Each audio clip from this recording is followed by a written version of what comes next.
తరబడి ఎన్ని మందులు వాడినా మీ మోకాల నొప్పులు తగ్గట్లేదా? ప్రాణ పెయిన్ క్లినిక్ లో అత్యాధునిక చికిత్స. Welcome to Suman TV. Telangana ప్రభుత్వం రైతులకి గుడ్ న్యూస్ అందించింది. 2 లక్షల వరకు రుణమాఫీ చేస్తున్నట్టుగా కొద్దిసేపటి క్రితం కేబినెట్ మీటింగ్స్ అనంతరం ముఖ్యమంత్రి రేవంత్ రెడ్డి మీడియాతో చాలా స్పష్టంగా అనౌన్స్ చేశారు. 2023 డిసెంబర్ 9 వరకు ఎవరైతే రైతులు 2 లక్షల లోపు రుణాన్ని కలిగి ఉన్నారో, పంట రుణాలు తీసుకుని ఉన్నారో వాళ్ళందరికీ ఈ నిర్ణయంతో ఉపశమనం కలగనుంది. ఆ రైతులందరికీ రుణమాఫీ జరగనుంది. ఇది ఎప్పటి నుంచి అంటే 2018 డిసెంబర్ 11వ తేదీ నుంచి 2023 డిసెంబర్ 9వ తేదీ వరకు ఎవరైతే రైతులు 2 లక్షలకు లోపు రుణాలు తీసుకున్నారో ఆ రైతులందరికీ రుణమాఫీ చేస్తున్నట్టు కొద్దిసేపటి క్రితమే ముఖ్యమంత్రి రేవంత్ రెడ్డి ప్రకటించారు. ఇవాళ జరిగిన కేబినెట్ సమావేశంలో కేవలం రైతులకు సంబంధించిన కీలక నిర్ణయాలు తీసుకుంది తెలంగాణ ప్రభుత్వం. కేబినెట్ సమావేశంలో రైతు భరోసాతో పాటు రైతు రుణమాఫీ పైన కీలకమైన నిర్ణయాలు తీసుకుంది.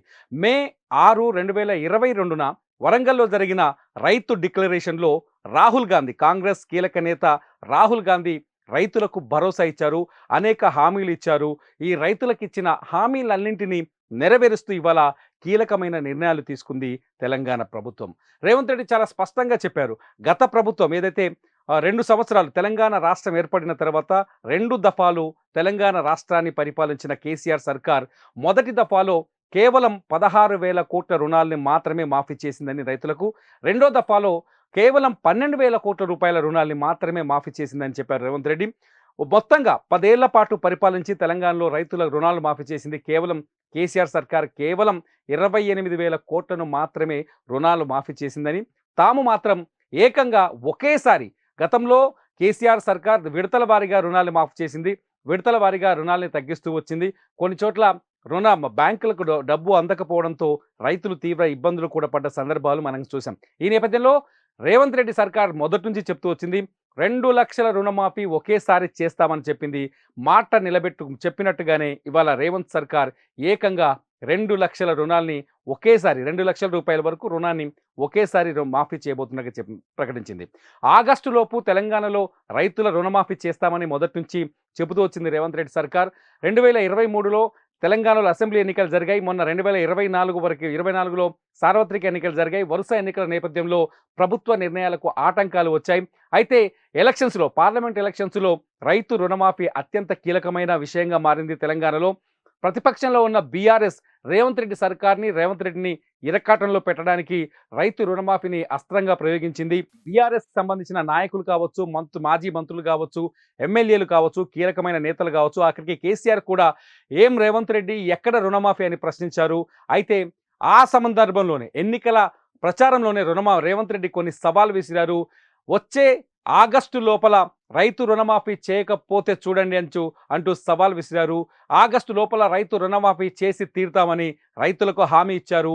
ఎన్నికల ప్రచారంలో హామీ ఇచ్చినట్టుగానే ఇప్పుడు రేవంత్ రెడ్డి ఏకంగా 2 లక్షల వరకు రుణమాఫీకి నిర్ణయం తీసుకున్నారు. ఇది చాలా కీలక నిర్ణయం. గతంలో తెలుగు రాష్ట్రాల్లో మొదటి నుంచి రుణమాఫీ వ్యవహారం నడుస్తూ వస్తుంది. గతంలో వైఎస్ రాజశేఖర రెడ్డి కాంగ్రెస్ పార్టీ అధికారంలో ఉన్నప్పుడు, వైఎస్ అధికారంలో ఉన్నప్పుడు రుణమాఫీ చేశారు.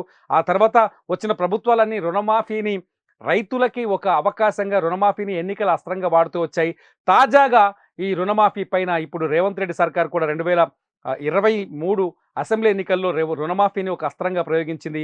ఆ రుణమాఫీని మాట ఇచ్చి నిలబెట్టుకుంటామని రాహుల్ గాంధీ మాట ఇచ్చి మడమ తిప్పరని, సోనియా గాంధీ, మల్లికార్జున ఖర్గే తమ నాయకులు ఎవరైనా మాట తప్పరంటూ రేవంత్ రెడ్డి ప్రెస్ మీట్ మొదలుపెట్టారు. ఏకంగా 2 లక్షల రుణమాఫీని ఒకేసారి చేస్తున్నామని రైతులకు తీపి కబుర్ని అందించారు. ఈ ఆగస్టులోపు తెలంగాణలో ఉన్న రైతులకు ఈ నిర్ణయంతో, కేబినెట్ తీసుకున్న నిర్ణయంతో ఈ ఆగస్టులోపు తెలంగాణ ఉన్న రైతులందరికీ ఒకేసారి రుణమాఫీ జరగనుంది. రైతులు ఇక బ్యాంకుల్లో ఉన్న తమ అప్పుల్ని తిరిగి చెల్లించాల్సిన అవసరం లేదు. కేవలం 2 లక్షలకు పైన ఎవరైనా రుణాలుంటే మాత్రమే వాళ్ళు చెల్లించాల్సి ఉంటుంది. 2 లక్షల లోపు ఎవరికైనా రైతుకు రుణం ఉంటే, బ్యాంకుల్లో పెండింగ్లో ఉండి పంట రుణం చెల్లించలేని పరిస్థితులు ఉంటే ఆ రుణాలన్నింటినీ ప్రభుత్వమే చెల్లిస్తుంది. ఇక రైతులు అప్పుల ఊబి నుంచి, ఏదైతే పంట కోసం చేశారో ఆ అప్పుల ఊబి నుంచి బయటపడినట్లయింది. మొత్తానికి ఇది నిజంగా రేవంత్ రెడ్డి సర్కార్ తీసుకున్న కీలక నిర్ణయం. ఇది రైతులకు వరంగా మారిందని చెప్పాలి. రుణమాఫీతో అనేక మంది రైతులు, తెలంగాణలో ఉన్న అనేకమైన చిన్న సన్నకారు రైతులు లబ్ధి పొందనున్నారు. రైతులు ఇక నుంచి పంట రుణాలు లేకుండా, అంటే ప్రభుత్వం తీసుకున్న ఈ నిర్ణయంతో ఆగస్టు లోపు కానీ జూలై 15th అంటున్నారు. జూలై 15th దాటిన లోపు కానీ పంట రుణమాఫీలో రుణమాఫీ అమలైతే మళ్ళీ రైతులు బ్యాంకులకు కొత్తగా రుణాలు తీసుకునే అవకాశం ఉంటుంది. తమ పంటల కోసం పెట్టుబడి కోసం రుణాలు తీసుకునే ఛాన్స్ ఉంటుంది. దీంతో రేవంత్ రెడ్డి సర్కార్ రైతుల మనసును దోచుకున్నట్టయింది. మొత్తానికి రైతులకు ఇచ్చిన మాటని రేవంత్ రెడ్డి సర్కార్ నిలబెట్టుకుందనే మనం ఇప్పుడు చెప్పుకోవాల్సి. సుమన్ టీవీలో మీ పర్సనల్ అండ్ బిజినెస్ ప్రమోషన్స్ కోసం కింది నెంబర్కి కాంటాక్ట్ చేయండి.